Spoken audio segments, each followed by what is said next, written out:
नित नया शगुफा, नित नई बहस, ध्यान भटकाव आंदोलन भारतीय जनता पार्टी चलाती रहती है। गांधी स्मृति दर्शन संस्था ने एक नया अंक छापा है, सांस्कृतिक मंत्रालय ने एक नया शगुफा छोड़ा है। उस अंक, स्पेशल अंक की कवर जो है वो सावरकर जी है। 13 लेख सावरकर जी पर लिखे गए, 1 लेख महात्मा गांधी पर लिखा गया है। अरे इतनी ही सावरकर जी की जय जय करनी थी तो ऑर्गेनाइजर और पंचजन्य जो आपके पब्लिकेशन है नागपुर से छपते, उसमें छपवाते, क्यों गांधी से मान्यता चाहिए? लेकिन गांधी को सांस्कृतिक मंत्रालय का यह कहना कि उनका कंट्रीब्यूशन और सावरकर का कंट्रीब्यूशन फ्रीडम स्ट्रगल में एक बराबर है, यह बात गले के नीचे नहीं उतरेगी और इसके खिलाफ बोला जाएगा। सावरकर जी कौन थे? 1910 में जेल गए, 1911 से माफीनामा लिखना शुरू कर दिया। 11 में लिखा, 13 में लिखा, 14 में लिखा, 18 में लिखा, 20 में लिखा, लगातार लिखते रहे। मुझे छोड़ दीजिए, मैं स्वतंत्रता संग्राम से कोई वास्ता नहीं रखूंगा। और ये सच था, उन्होंने कोई वास्ता नहीं रखा। चाहे क्विट इंडिया मूवमेंट हो, चाहे दांडी मार्च हो, चाहे नॉन कोऑपरेशन मूवमेंट हो, उन्होंने किसी भी आजादी के आंदोलन में भाग नहीं लिया। इनफैक्ट 1924 से 1937 तक अंग्रेजों के रत्नागिरी महल में रहे, जीवन पर्यंत अंग्रेजों की पेंशन ली, 60 रुपए मासिक पेंशन, तब बड़ी रकम होती थी। लेकिन सावरकर ने और भी बहुत कुछ किया।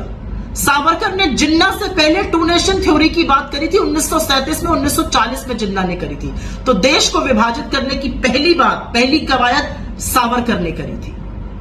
सावरकर भारत माता को माता नहीं कहते थे, इतने पितृ सत्ता से भरे हुए थे कि हमेशा पितृभूमि कहते थे, मातृभूमि नहीं कहते थे। सावरकर ने तो कभी दलितों के हक की बात नहीं करी। उनका वर्ण व्यवस्था में, उनका जात में काफी यकीन था, बहुत आस्था थी। तो सावरकर महानायक कैसे हुए?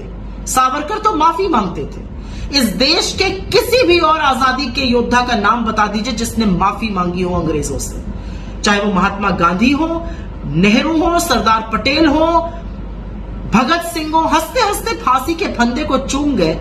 9 साल पंडित नेहरू ने जेल में बिताया, लेकिन माफी नहीं मांगी। जेल में उन्होंने डिस्कवरी ऑफ इंडिया लिखी और सावरकर जी ने माफीनामे लिखे।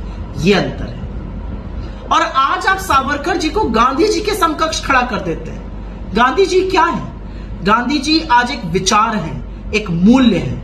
आइंस्टाइन ने जिनके लिए कहा कि एक ऐसा हाड़ मास का शख्स इस दुनिया में आया था, आने वाली पीढ़ियां ये विश्वास नहीं कर सकेंगी। गांधी सिद्धांत है।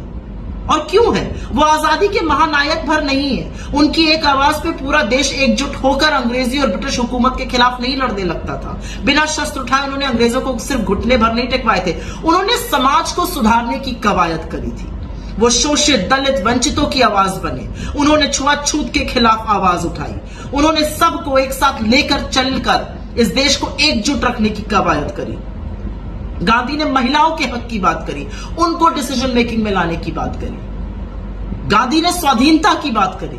गांधी के बराबर आप कैसे किसी को खड़ा कर सकते हैं? राष्ट्रपिता, बापू, महात्मा, ये जो संबोधन है ये गांधी जी को उन लोगों ने दिए जिनके उनके साथ बहुत बार वैचारिक असहमति रहती थी। ये उनकी महानता है। उन्होंने सिर्फ इस देश की पीढ़ी दर पीढ़ी को प्रेरित नहीं किया, स्वतंत्रता संग्राम आंदोलन को प्रेरित नहीं किया, उन्होंने नेल्सन मंडेला को अफ्रीका में और मार्टिन लूथर किंग जूनियर को अमेरिका में प्रेरित किया कि वो अन्याय के खिलाफ अहिंसा पूर्वक तरीकों से लड़ सके।